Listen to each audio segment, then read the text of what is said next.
Welcome back to Travel Tip Tuesday with the Travel Mug podcast.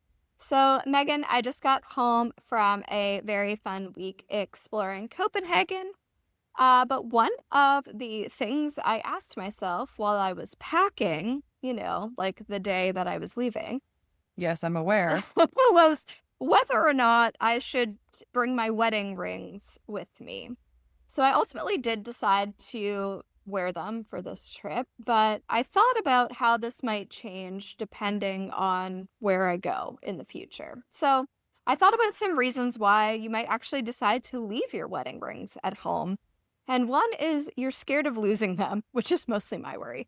I actually don't wear my wedding rings at home often. I usually take them off. And then I was worried that while I was traveling, I might take them off and put them down somewhere and lose them. So there's that. Another reason is safety, of course. So, like a big fancy ring could make you a target for pickpockets and thieves, because it could signal that you have expensive things. Another reason to not wear or bring your wedding rings is, or any sentimental jewelry, I guess doesn't have to necessarily be wedding rings, is damage. So if you're going to the beach for a week or you're in pools and sand and sunscreen can all damage rings. So might be better to leave them at home in that case.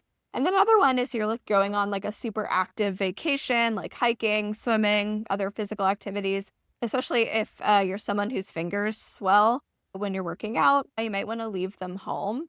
I think this is all personal preference, and you can always purchase a cheaper ring to wear on vacations or wear a silicone band, less expensive, don't have the same sentimental meaning if something happens to them.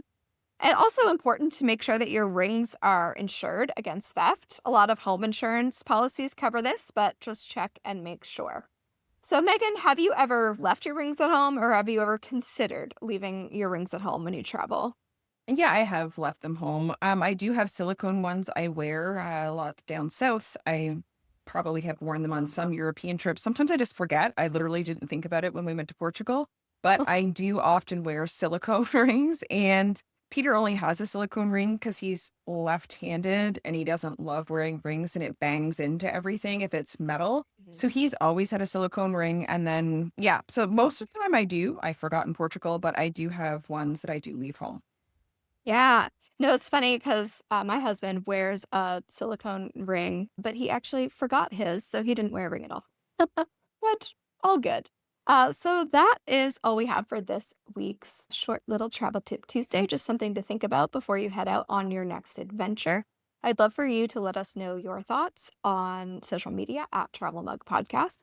You can also find our show on our website, travelmugpodcast.com. You can support the show through Buy Me a Coffee or by leaving us a review on Apple Podcasts or Spotify, or by sharing a show with the travel loving pal. That helps us too. Until next time, don't forget your travel mug.